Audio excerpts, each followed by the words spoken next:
దైత్యవంశానికి ఆశాదీపంలా జన్మించిన మహిషాసురుడు మరణం రాకుండా ఉండే జీవితం కోరడానికి మేరుపర్వత శిఖరానికి వెళ్లి బ్రహ్మదేవుని కోసం ఘోర తపస్సు ప్రారంభించాడు.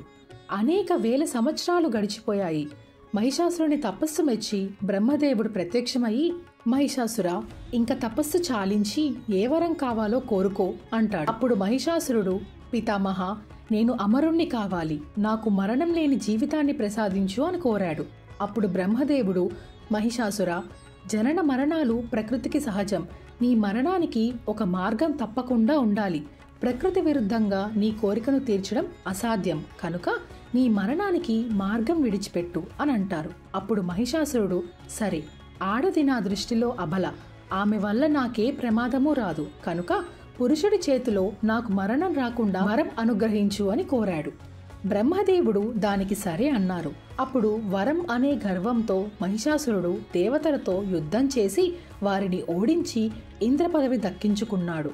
దేవేంద్రుడు త్రిమూర్తులతో చెప్పగా అప్పుడు వారిలోని క్రోధం ప్రకాశవంతమైన తేజంగా మారి ఒక స్త్రీ రూపంగా జన్మించింది.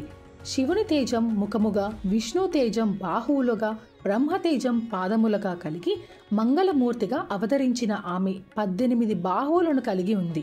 ఆమెకు శివుడు శూలమును, విష్ణువు చక్రమును, ఇంద్రుడు వజ్రాయుధమును, వరుణదేవుడు పాశము, బ్రహ్మదేవుడు అక్షమాల, హిమవంతుడు సింహమును వాహనంగా ఇచ్చారు.